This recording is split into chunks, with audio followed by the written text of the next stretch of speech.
Modern relationships are not collapsing in loud, dramatic ways. They are dissolving quietly, while everything still appears to be working.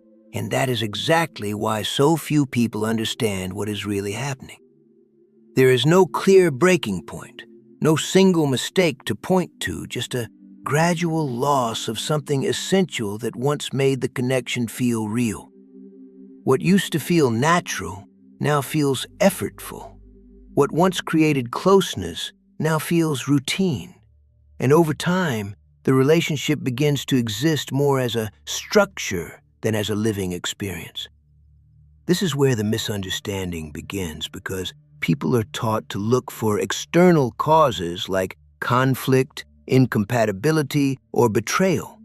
But according to Jung, the most important shifts in relationships start internally. The connection does not weaken because of what happens between two people, but because of what slowly stops happening within them. Emotional presence fades, authenticity becomes filtered, and expression becomes selective instead of natural. At the beginning, there is openness, a willingness to be seen, to share, to explore each other without defense. But over time, subtle adjustments begin to take place. People start holding back small thoughts, avoiding minor discomforts, and adapting their behavior to maintain stability. This is not done consciously, but it changes the quality of the connection in a way that is almost invisible at first. What makes this stage so difficult to detect is that nothing seems wrong.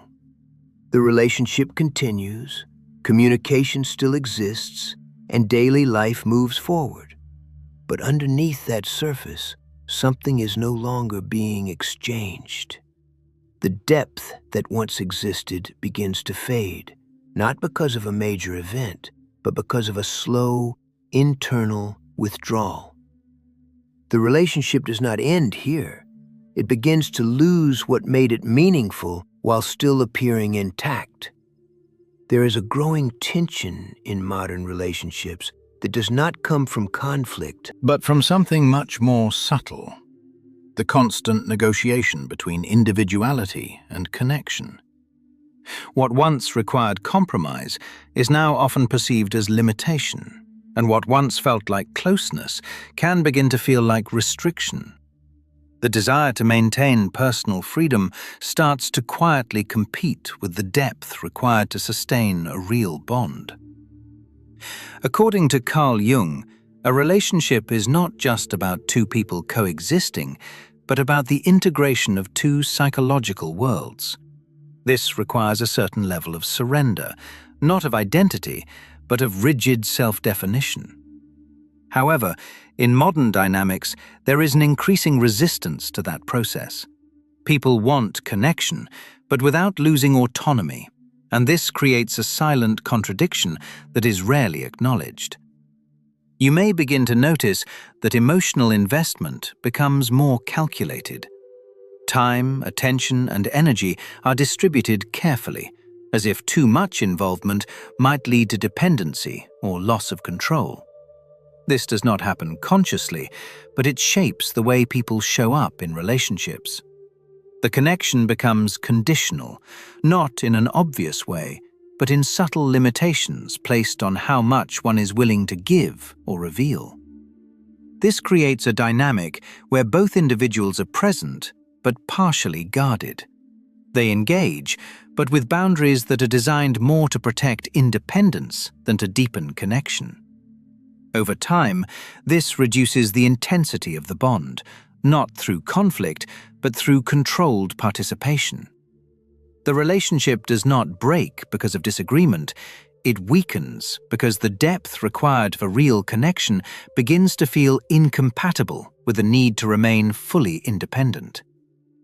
As modern relationships try to balance connection and independence, another invisible force begins to shape them in a way most people never notice: the illusion that there is always something better available.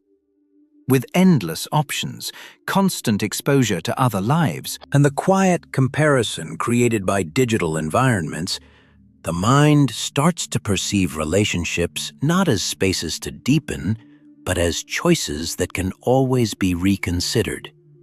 This changes the way people commit, not externally, but internally. According to Carl Jung, depth in relationships requires psychological investment, a willingness to face complexity, contradiction, and even discomfort. But when the mind believes that something easier, more compatible, or more exciting might be just one step away, it becomes harder to fully enter the relationship that already exists. You may begin to notice that satisfaction becomes unstable. Even in a good relationship, there is a subtle sense that something might be missing, not because it actually is, but because the mind has been conditioned to expect constant optimization. Instead of going deeper, attention shifts outward, comparing, imagining alternatives, and questioning whether this is truly the best possible connection. This does not always lead to immediate separation. In many cases, the relationship continues, but with reduced emotional investment. There is less patience for difficulty, less willingness to work through tension, and less tolerance for imperfection. The connection becomes something that needs to constantly justify itself rather than something that is built over time. The relationship does not collapse because it is wrong. It weakens because the perception of endless alternatives makes it difficult to fully choose what is already present. As the relationship continues under these subtle pressures, something even deeper begins to operate beneath awareness, not in what is happening externally, but in how each person internally perceives the other.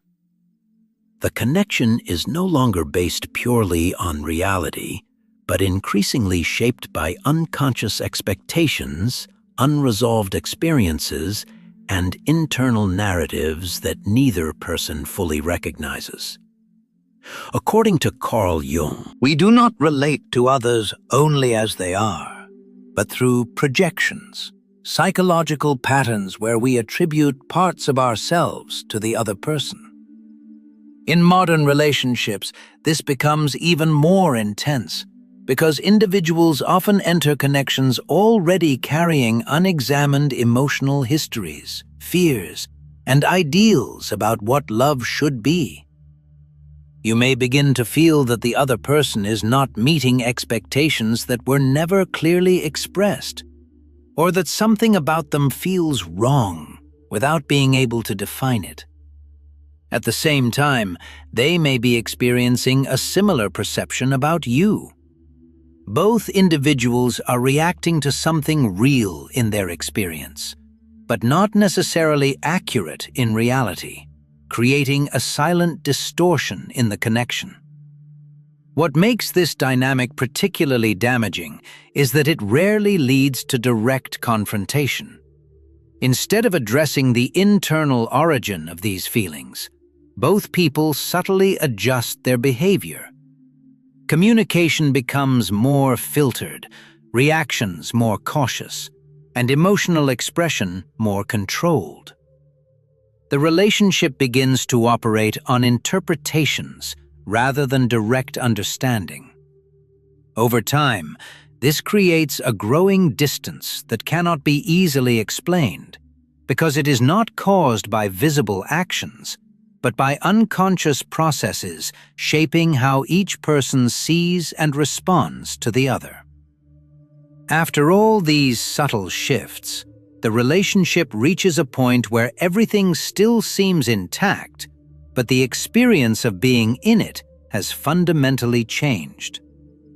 There is no clear ending, no dramatic conclusion, just a quiet realization that what once felt alive is no longer felt in the same way.